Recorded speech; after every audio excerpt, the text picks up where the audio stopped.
Do you know what it means to be perfect? They told me once that perfection is the Emperor's will made manifest, that every motion, every thought, every breath we take must reflect his divine image. But they never told us what perfection costs. They never said how heavy it feels when you carry the expectations of gods upon mortal shoulders. I am a son of Guilliman, a warrior of Ultramar, forged in gene labs and baptized in war. They call us the exemplars of humanity, paragons of discipline, order, and faith. Yet behind our shining armor lies a truth so bleak, so hollow, that no hymn can drown it out. I was not born. I was designed. Every cell, every muscle, every reflex engineered for one purpose, to kill in the name of an emperor who no longer speaks. My memories before the transformation have long faded, erased by indoctrination and pain. What remains is the echo of a life that might have been, the warmth of a sun I can no longer feel, the laughter of a mother I can't remember, the sound of my own name before it was replaced by a designation. They tell us we are brothers. They tell us we are family. But in truth, we are tools, instruments sharpened until there is nothing left but the blade. We speak of duty, of honor, of Ultramar, but behind every vow lies a quiet desperation. Because we know that no matter how many enemies we crush, how many worlds we purge, our reward is the same: to fight again tomorrow. To never stop. To never rest. I've seen planets burn in the Emperor's name. I've watched cities crumble beneath the thunder of orbital bombardments. I've walked through the ashes of billions, my armor slick with blood and dust, and still the chaplains say it is not enough. Perfection, they whisper, is eternal struggle. But what they do not say is that struggle consumes the soul. It hollows us out, one battle at a time, until only obedience remains. Sometimes, in the silence between campaigns, I wonder if Guilliman feels it too, the weight of his legacy pressing down like a mountain. They worship him as the savior of mankind, but I see the shadow in his eyes. The doubt. The weariness. Perhaps even he knows what we dare not speak, that the Emperor's dream is a tomb, and we are its eternal guardians. When the bolter fire fades and the hymns of victory are sung, I remove my helmet and feel nothing. No pride. No relief. Only the cold. The cold that seeps through ceramite and bone alike, reminding me that beneath this armor, I am still human, and that humanity is a curse we were meant to bury. They say an Ultramarine never falters, never questions, never breaks. They are wrong. Every night, in the quiet of my cell, I pray not for victory, but for silence, a silence that will never come. The Imperium calls it ascension. We, the chosen few, call it annihilation. To be chosen as an aspirant of the Ultramarines is to surrender everything you are, your past, your name, your soul, and allow it to be broken down, piece by piece, until nothing human remains. You begin as a boy, trembling before statues of heroes long dead, believing that glory awaits you. But glory is a lie, a word painted in blood to make you forget the screams of those who didn't survive the transformation. The trials begin in the dark catacombs of Macragge. We were stripped naked before the marble effigies of the Primarch, our bodies examined, our flaws catalogued. Only the strong were allowed to continue, but strength alone was never enough. They wanted purity not of heart, but of DNA. A single mutation, a single imperfection, and you were discarded like waste. Those who failed were forgotten.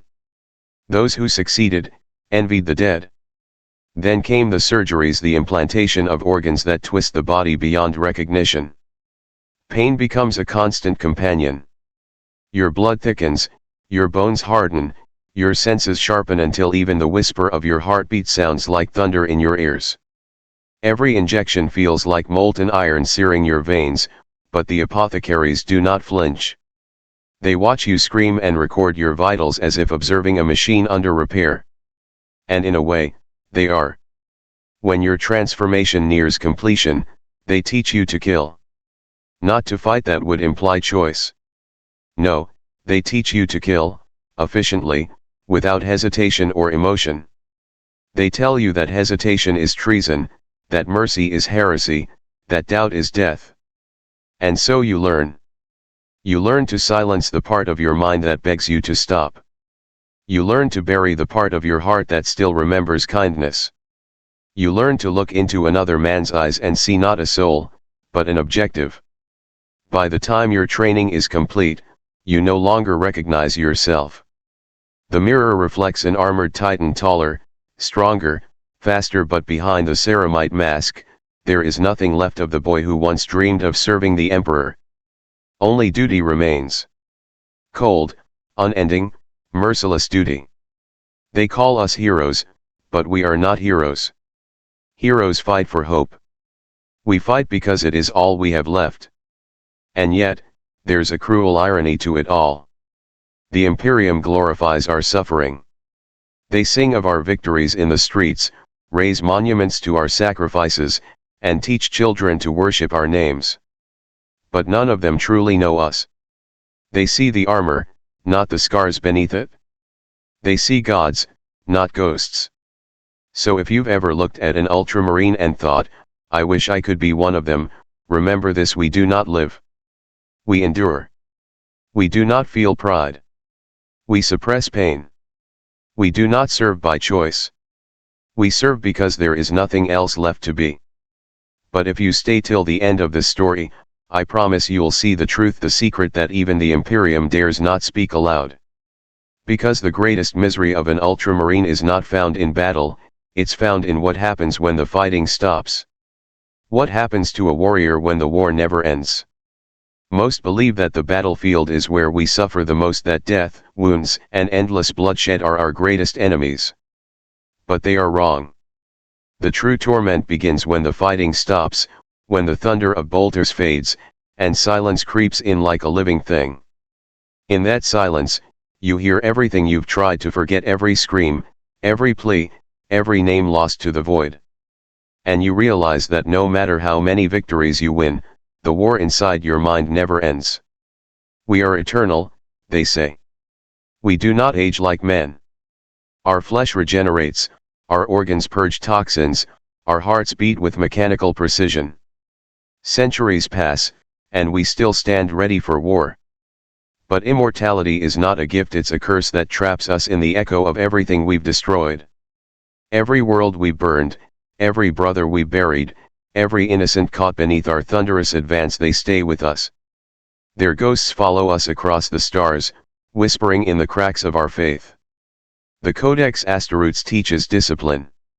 Gilliman's laws are absolute. We follow them because we must, because without order, we would become beasts. But even order cannot silence regret. Even perfection cannot erase memory. I've stood in the Hall of Valor, surrounded by statues of my fallen brothers, and felt nothing. Not sorrow, not pride, only emptiness. A void so vast it feels like space itself has taken root inside my chest. Sometimes, when I remove my helmet and stare into the reflection of my own eyes, I see something there, a flicker of what I once was. A man. A child. A son. And then it's gone, replaced by the unfeeling stare of a weapon that has forgotten how to dream. We are not allowed to remember who we were. To remember is to question. To question is to fall. And in the Imperium, there is no mercy for those who fall. I once asked a chaplain if he ever doubted the Emperor's silence, if he ever wondered whether our God still watches us. He struck me across the faceplate and said, "Faith does not question." But I could see it in his eyes, even behind the lenses of his helmet, the same quiet terror I carry. The terror that maybe the Emperor is not silent, maybe he's simply gone. We are told to pray, to chant, to purge all doubt with discipline and devotion. But faith without answer is just madness by another name. And madness has a way of creeping into even the most disciplined mind. I've seen veterans of 100 campaigns break down, their sanity eroded not by battle, but by centuries of obedience. Men who once commanded legions now whisper to themselves in empty halls, begging for forgiveness from gods who will never hear them. To be an Ultramarine is to live without rest, to fight without reward, to believe without proof. The galaxy sees our armor and calls it glory. We wear it and feel only weight. And so we keep marching. We keep fighting. Because if we stop even for a moment, the silence will consume us whole. Have you ever believed in something so completely, that it destroyed you? Faith is our armor, they tell us. It is what keeps us pure, what shields our minds from the whispers of the warp. But even armor cracks. Even the strongest metal bends under enough pressure. After centuries of killing in the Emperor's name, after countless campaigns and victories, I began to wonder if faith was not our shield, but our cage. Every morning begins the same. The rituals, the prayers, the recitation of the codex. Words repeated so often they lose all meaning, yet we speak them anyway, not because we believe, but because we must. The chaplains say that faith renews the soul, but I've seen what blind devotion does. It numbs the heart. It turns warriors into puppets. It strips away doubt, yes, but it also strips away choice. When I was young, I thought Guilliman was the closest thing to a god we could ever know. His words shaped the Imperium. His vision gave order to chaos. But now, when I see him stand among us, the resurrected Primarch, radiant and terrible, I no longer feel pride. I feel fear. Because even he looks upon the Imperium and sees what it has become, a machine built on worship, fueled by suffering, and maintained by obedience. And yet, he continues. Just like we do.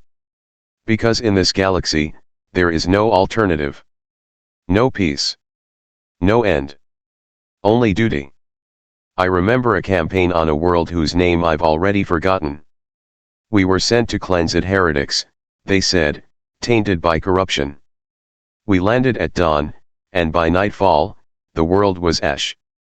When the last fortress fell, we found not chaos cults, but farmers, men and women begging for mercy, their only crime being desperation. My bolter did not hesitate. Training took over where conscience failed. The smell of burning flesh still haunts my dreams. After that battle, I stopped hearing the Emperor's name in my prayers. I spoke the words, but they were hollow. My faith had cracked, and through that fracture, something else crept in, not heresy, not corruption, but realization. A truth so cold it made my enhanced blood run like ice. We are not saviors. We are not defenders of humanity. We are its executioners. Every world we save ends the same, broken, conquered, stripped of hope. And yet we call it victory. We call it order. But in truth, we are only maintaining the lie. The Imperium does not bring peace, it sustains control. The Emperor's light no longer guides, it blinds. And we, the Ultramarines, are the instruments of that blindness. Sometimes I think about removing my armor and walking away, disappearing into the void, letting the galaxy forget me. But I know I never could. There is no escape from what we are. The gene seed that binds me to Guilliman also binds me to this fate. I cannot run from my purpose any more than a star can flee its own gravity. So I fight. I obey. I kill. Because it's all I've ever known. And because the alternative, facing the truth, is far more terrifying. What remains of a man when even his soul forgets how to scream? Centuries have passed since my rebirth as an Ultramarine. I have fought through 1,000 wars and watched empires crumble into dust. I have seen sons die, worlds vanish, and entire civilizations erased in the name of the Emperor. And now, as I stand beneath a cold and indifferent sky, I finally understand what we truly are. We are not heroes. We are not even men. We are memories wearing armor, echoes of a dream that died long ago. They say the Emperor watches over us from his golden throne, that his light guides us through the darkness. But I have walked beneath that light, and it is no warmth, only the sterile glow of a dying star. The Imperium clings to his name like a corpse clutching its own rot, worshipping a god who has long since turned to dust. We fight, we bleed, we die, for an idea that no longer exists. And yet, we endure. Because endurance is all we have left. I have seen my brothers break, men who once stood unflinching before demons, now haunted by ghosts of their own making. Some lose faith. Others lose their minds. The lucky ones die in battle. The rest live on, hollow and silent, their eyes empty behind their helmets. I used to pity them. Now I envy them. Every Ultramarine carries within him a storm, the endless conflict between duty and doubt. The Codex tells us to suppress it, to master it, but you cannot master what you have become. The storm does not fade. It grows, consuming everything that was once human until only discipline remains, a mask worn by something that has forgotten what life feels like. Sometimes, in the stillness of deep space, I wonder if the galaxy would be better without us. If the Imperium's light finally died, would humanity truly perish, or would it finally breathe? These thoughts are forbidden, of course. Heresy, they call it. But heresy is just truth whispered too loudly. When I close my eyes, I see the faces of those I've slain, not enemies, not monsters, just people. People who believed in something too. And I realize that in all my centuries of war, I have never once known peace. Not in victory, not in prayer, not even in silence. Peace is the one thing a Space Marine can never earn. They call us the angels of death. But there is nothing angelic in what we do. We bring death not as a deliverance, but as a contagion. Perhaps that is our curse, to be the perfection of mankind's worst impulse, the need to destroy in order to feel alive. So I fight on. Because I must. Because that is the only thing left. But every strike, every battle, every hollow victory feels less like purpose and more like punishment. In the end, we are not the Emperor's chosen. We are his penance. And as I stand beneath the endless void, I wonder, if I fall today, will anyone remember my name? Or will I simply become another whisper in the galaxy's long, unending silence? What becomes of a legend when no one is left to remember it? In the endless dark between worlds, silence is the only constant. There are no banners here, no songs of triumph, no echoes of war, only the faint hum of the void and the soft rasp of breath inside an aging helm. I have fought for centuries, yet here, at the edge of all things, I find something the battlefield never gave me: stillness. It is not peace. It is not forgiveness. But it is stillness, and that feels close enough. I sometimes wonder if Guilliman still dreams. If somewhere within that perfect mind of his, he remembers the faces of the first warriors who swore to his name. Or have we all become just numbers in the ledger of eternity, forgotten even by the one who made us? Perhaps that is mercy. To be forgotten is to be free from expectation. To vanish into the stars without judgment, without purpose, without duty. I recall the first time I saw Ultramar's twin suns rise. The light was warm then, golden and alive. Now, when I close my eyes, all I see is blue, the color of my armor, the color of devotion, the color of regret. Every Ultramarine carries that blue within him. It is the hue of perfection's sorrow. The Imperium will go on. It always does.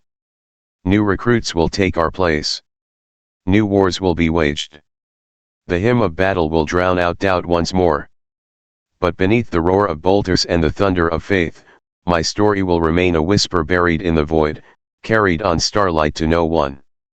If there is a heaven for warriors, I do not wish to find it.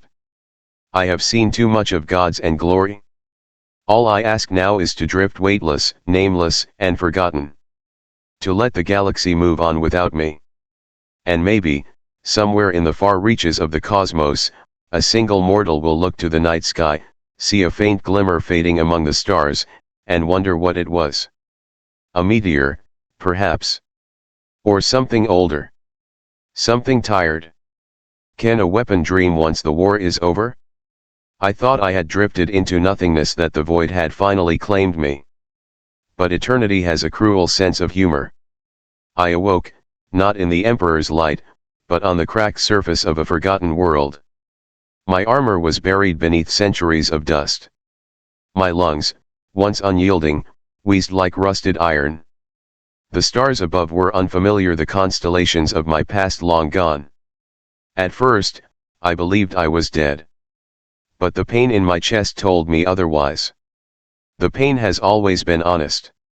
I rose slowly, servos groaning, vision flickering between static and shadow.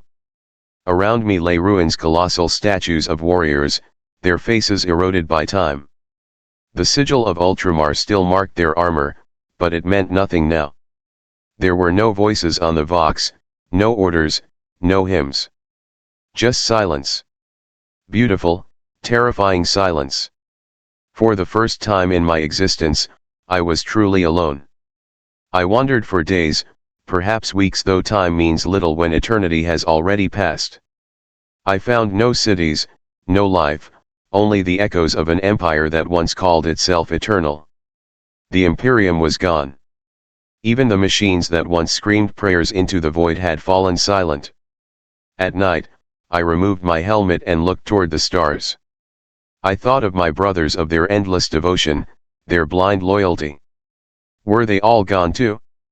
Or had the galaxy simply moved on without us? It should have brought me despair. Instead, I felt something else, something I had not felt since the day I became what I am. Freedom. Without command, without duty, without faith, there was no one left to tell me what to be. The Codex Asteroutes was no longer law, the Emperor's will, no longer my chain. The silence that once haunted me now whispered a different truth: you are still alive. I sat beside the broken statue of Guilliman and watched dust gather at its feet. For the first time, I spoke aloud, not as a soldier, but as a man. I forgive you, I said, though I wasn't sure if I spoke to him, to the Emperor, or to myself. The wind answered in kind, soft and uncaring. Perhaps this is what salvation truly is, not in service, not in victory, but in the quiet acceptance of one's own ruin. If humanity still survives somewhere out there, I hope they never find me. Let them build their new worlds without the shadow of the angels of death watching over them. Let them live, as we never could. And if the gods of the Imperium still watch, I hope they finally look away. Because for the first time in 10,000 years, I no longer serve them. What if freedom itself is just another lie? The days blurred together on that dead world. I thought I'd found peace among the ruins, but peace is a fragile thing. It cracks the moment memory stirs. One night, as the pale moons hung over the wasteland, my Vox unit sparked to life, a static hiss, then a fragment of sound. Marine, alive. Ultramar. For a heartbeat I froze. The frequency was ancient, older than most archives. I should have ignored it. Ghosts have no voices, yet something within me ached to answer. I adjusted the dial with shaking hands until the signal cleared. If any brother yet endures, this is Captain Aventine of the 3rd. By Guilliman's hand, respond. The name struck me like a bolter shell. Aventine had died millennia ago. I'd seen his drop pod fall into a chasm during the siege of Thasper. Could time have deceived me? Or was the galaxy mocking me with echoes? I hesitated before replying. My own voice sounded foreign, hollow, rusted with centuries of disuse. This is Brother Sergeant Cashin, survivor of nothing.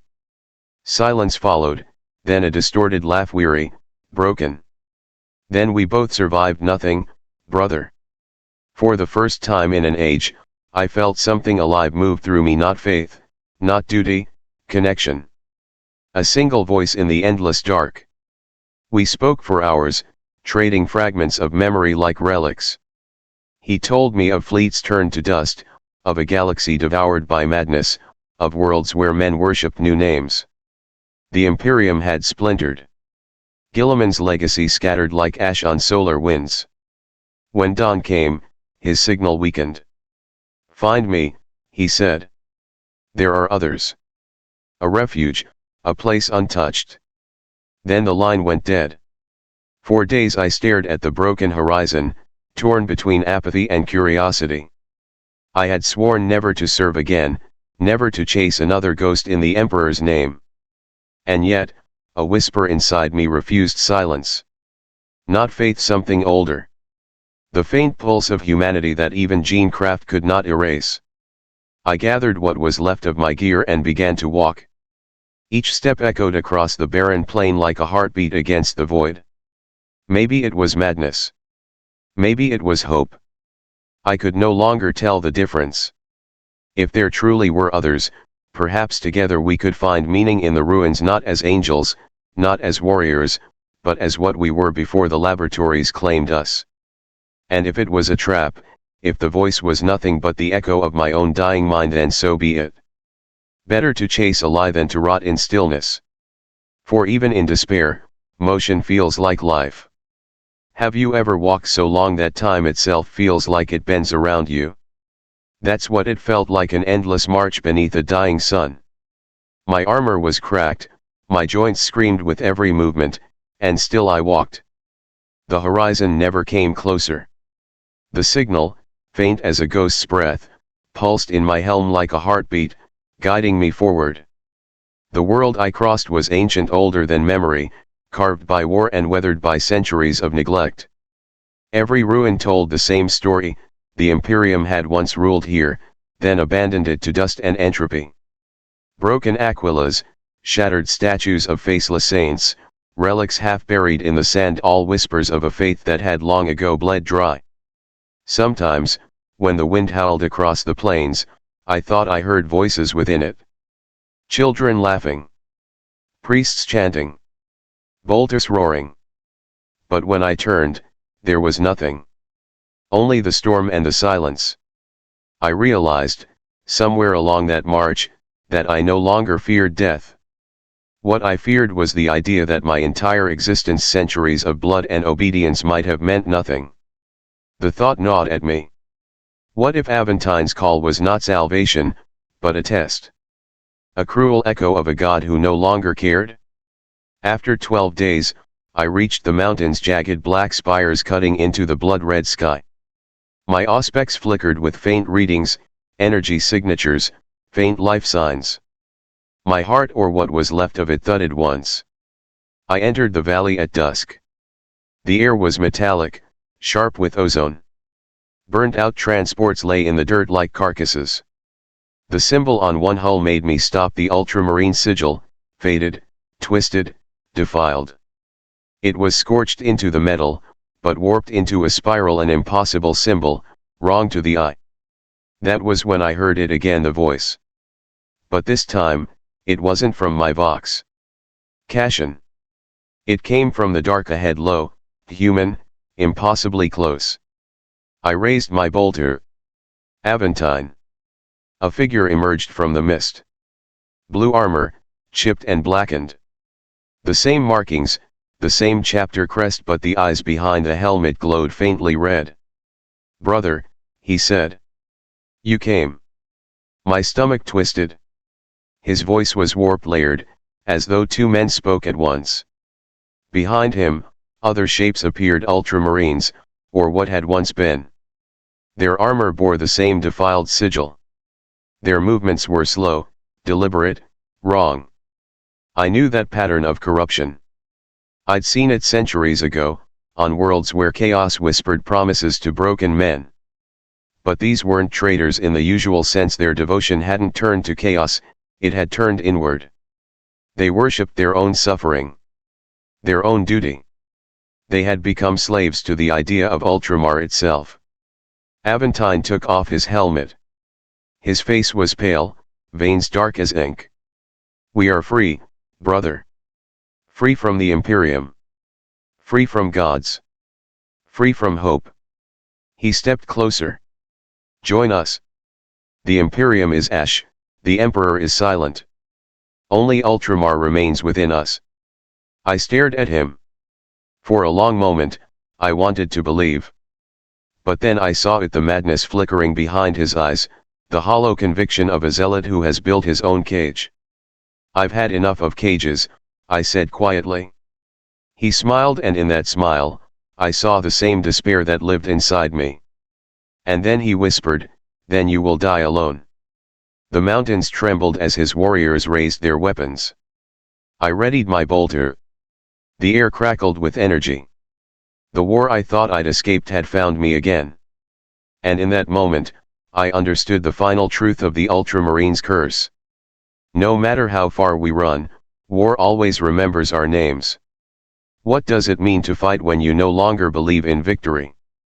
That question haunted me as I stared across the valley, my weapon aimed at what was left of my brothers. Their armor was familiar, their stance disciplined, their devotion absolute, yet everything about them reeked of death.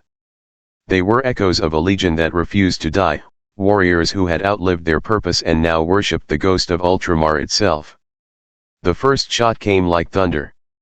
A bolt round screamed past my head and tore through a crumbling pillar beside me. Dust filled the air. Instinct took over, centuries of training hardwired into my muscles. I fired back, each shot precise, cold, mechanical. Bolter shells roared. Sparks and blood mist painted the dusk. The ground shuddered under the violence of our reunion. They were stronger than they had any right to be. Every strike felt fueled not by rage or faith, but by obsession. These were men who had been fighting for so long they'd forgotten what peace even looked like. Aventine came at me last. His armor was scorched, his eyes burning red. Each swing of his power sword was heavy with something more than strength, something ancient, broken, desperate. "You can't kill what's already dead," he shouted, parrying my strike. "Then I'll end what should have died long ago," I snarled back. We clashed again and again, sparks exploding around us, lightning flashing against the darkening sky. His blade tore through my pauldron, cutting deep into the ceramite.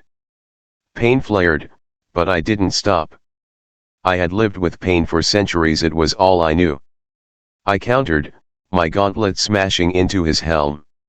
He staggered, just long enough for me to drive my combat knife into the joint of his armor. The blade sank in deep, final. He fell to his knees. The red light in his eyes flickered, then dimmed. For a heartbeat, I saw him the man he once was before time and war had taken everything. "Brother," he whispered. "You never left Ultramar." "None of us did." Then he was gone. The others stopped fighting. Some fell where they stood, others simply watched me, their eyes hollow, their purpose lost now that their leader was dead. I stood among them, panting, bleeding, staring at the ruin of what had once been our brotherhood. The silence that followed was unbearable. No glory. No triumph. Just the sound of my own breath echoing through the valley of corpses. And for the first time, I realized the true cruelty of our existence. The Imperium never needed to destroy us. It only needed to forget us. I fell to my knees. The soil beneath me was dark with oil and blood, mine, theirs, it didn't matter anymore. In that moment, I understood, the Ultramarines were not heroes. We were monuments to obedience, statues carved out of flesh and faith. And like all monuments, time would erode us until nothing remained but dust and memory. As the night closed in, I whispered to the wind. If this is what it means to be loyal, then I envy the heretics. The stars above did not answer. What happens when even duty runs out? The valley was quiet now, too quiet. The battle had ended hours ago, but its echoes still lived inside my head. I could still hear the rhythm of bolter fire, the metallic clash of blades, the sound of dying brothers whispering names long forgotten by history. I stood among their bodies, surrounded by the ghosts of everything I had once believed in. The air was cold, heavy with dust and the scent of burnt ceramite. I should have felt sorrow, but there was nothing left in me to grieve with. Only exhaustion, ancient, endless exhaustion. For a moment, I looked up at the stars. Once, I thought they were the Emperor's eyes, watching over his chosen sons. But now they were just points of light in a void that cared nothing for men or gods. That was when I saw it, a faint glow emanating from beneath the mountain. A crack in the earth, pulsing softly, almost alive. My instincts told me to leave it alone. But curiosity, that final remnant of humanity, pushed me forward. I descended through the fissure, into the dark. The air grew warm, electric, and deep below the stone I found it a chamber, older than Ultramar, older than the Imperium itself. At its center lay a vast machine, half buried, half living, a cradle of wires and steel, humming faintly. And within it, a figure. A Primarch. Or what was left of one. Not Guilliman, no. This one was different, forgotten, erased from history. His armor was shattered, his face serene, as though he had been dreaming through millennia. Tubes fed into his body. His chest rose once every few minutes, a mechanical sigh of life suspended in limbo. I fell to my knees. Every instinct screamed in reverence and horror. The machine spoke not with words, but with memory. Visions poured into me.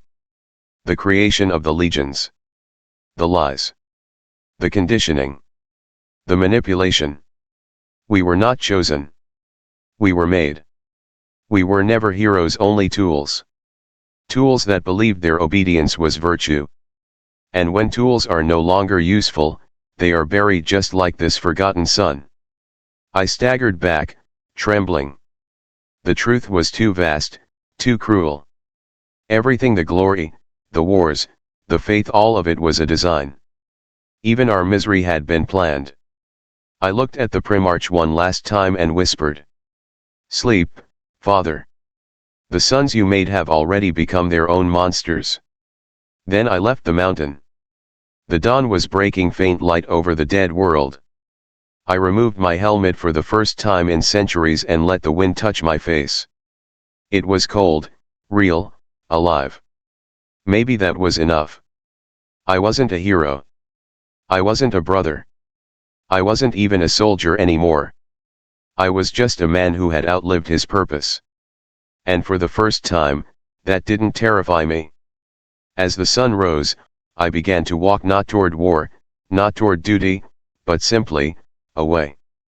Because even in a galaxy built on eternal war, sometimes walking away is the only act of rebellion left. With that said, thanks for watching, and until next time.